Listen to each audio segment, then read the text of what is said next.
샵 뉴캐슬이 20년 만에 챔피언스리그 무대에 복귀하게 되었습니다. 이에 따라 뉴캐슬 구단주 빈살만 왕세자의 진정한 투자가 시작될 것이라는 게 축구 전문가들의 중론입니다. 뉴캐슬 구단 인수 불과 2시즌 만에 점사형 0억 원이라는 거금을 투자했던 사우디 왕가이지만 그들 입장에서는 합리적인 투자였다는 것이 전문가들의 설명인데요. 즉 비성적인 투자 없이도 4위에 안착한 에디하우 감독의 능력이 입증됨에 따라 이번 여름 이적 시장에 맞춰 대대적인 투자가 예고된 것입니다. 상황이 이렇게 흘러가자 손흥민의 뉴캐슬 이적 가능성이 급부상하고 있는데요. 그 이후로 뉴캐슬은 올 시즌 리그 챔피언 맨시티와 대등한 수비력을 보이며 리그 최소 실점을 기록하고 있지만 공격력은 저조했습니다.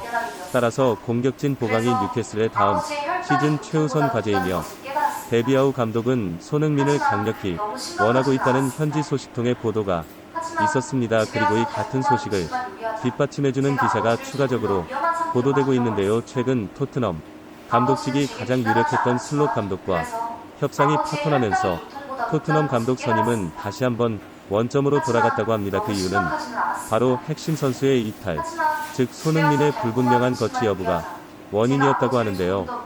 토트넘 구단 내부 소식과 함께 손흥민 선수를 둘러싼 이적시장 소식들 발빠른 뉴스에서 자세히 알아보겠습니다.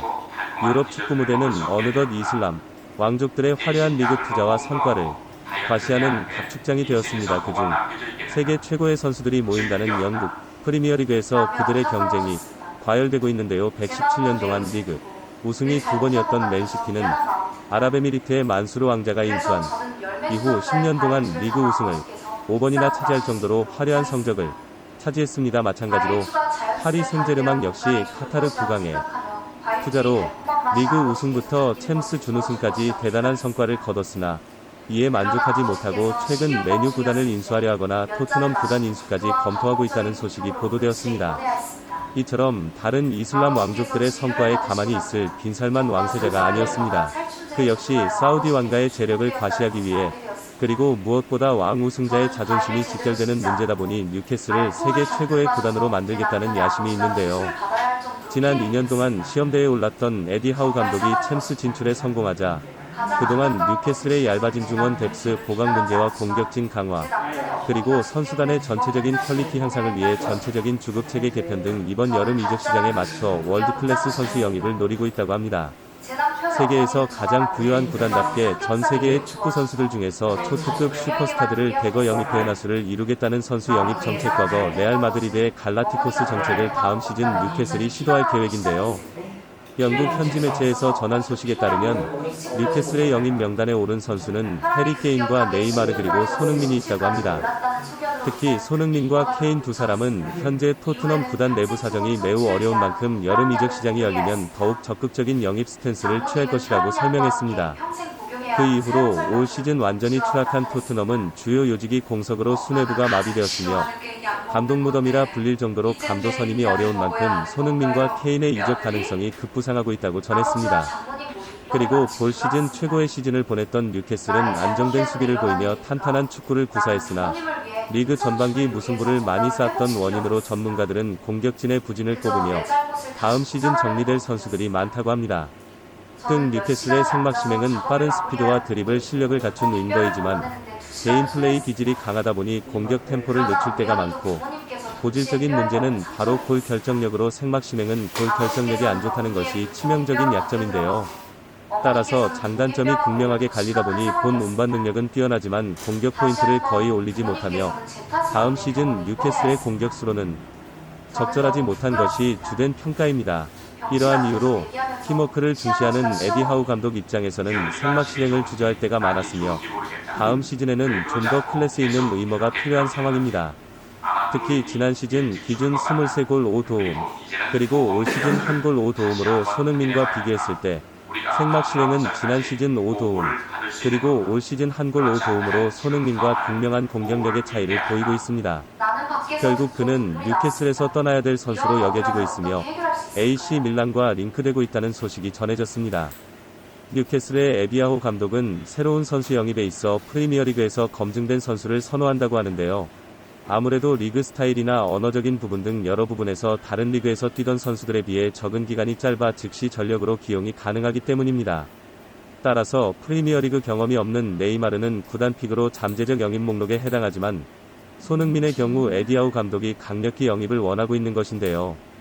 또한 에디아우 감독은 선수 기용 방식에 있어서 아무리 스타성이 있고 실력이 뛰어나다 할지라도 팀플레이 상황에서 불성실하고 개인 플레이를 일삼는 선수는 철저히 배제하는 경향이 있으며 개인 커리어보다는 헌신적으로 플레이하고 얼마나 팀 정신을 가지고 있는지를 중요하게 여깁니다. 이는 전 토트넘 감독이었던 무리뉴의 설명에 따르면 소니는 팀을 가장 중요한 것이라 생각하고 자기 자신이 아니라 팀을 위해 뛴다는 선수입니다. 소니 같은 축구 선수는 없다. 월드클래스 실력을 갖췄음에도 너무나 겸손한 선수이며 철저한 자기관리와 사교적인 태도로 정말 프로페셔널한 소니를 모두가 좋아할 수밖에 없다고 말하며 손흥민의 헌신적인 플레이에 대해 찬사를 아끼지 않았습니다. 에디아우 감독은 만약 손흥민 영입에 성공한다면 가장 핵심적인 선수로 기용할 전망인데요. 그 이후로 현재 뉴캐슬 공격진 중 손흥민만큼 파괴력 있는 선수가 없다 보니 유럽 5대 리그에서도 가장 뛰어난 골 결정력을 자랑하는 손흥민을 적극 활용할 계획입니다. 에디아우 감독은 다음 이적 시장을 앞둔 기자회견에서 손흥민에 대해 손흥민의 가장 큰 장점은 역시 별표 폭력과 골 결정력 별표이다. 수 벗겨내고 가마차기와 중거리 슛, 그리고 땅볼 슛 등 상황에 맞는 적절한 슈팅을 정교하고 강력하게 때릴 수 있다. 손흥민은 화려한 기술을 사용하지 않지만 필요한 상황에서 몇 번이 터치로 수비수들을 벗겨낸 다음 간결한 슈팅을 라고 말하며 손흥민의 가치를 인정하고 있습니다. 손흥민은 경이로운 기량으로 세계 최고 수준의 공격수 중 하나입니다. 그의 빠른 슈팅 템포와 정교한 슈팅 기술, 그리고 양발을 모두 활용하는 골 결정력은 전설적입니다. 이 같은 손흥민의 능력을 인정하는 현지 팬들은 뉴캐슬에서의 활약을 기대하고 있습니다. 한편 손흥민이 속한 토트넘은 최근 감독 선임에 어려움을 겪고 있습니다. 손흥민과 케인의 이적에 대한 우려도 제기되고 있지만 토트넘 현지 팬들은 손흥민의 활약으로 이번 시즌을 버티며 지지하고 있습니다. 이상 발 뉴스였습니다. 감사합니다. 손흥민의 공격 기술은 세계 최고 수준의 공격수 중 하나입니다. 그는 빠른 슈팅 템포와 정교한 슈팅 기술, 그리고 양발을 모두 활용하는 골 결정력으로 세계적인 명성을 얻었습니다.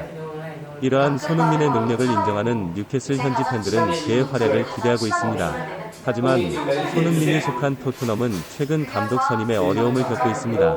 또한 손흥민과 케인의 이적에 대한 우려가 제기되고 있어 토트넘 현지 팬들은 불안해하고 있습니다.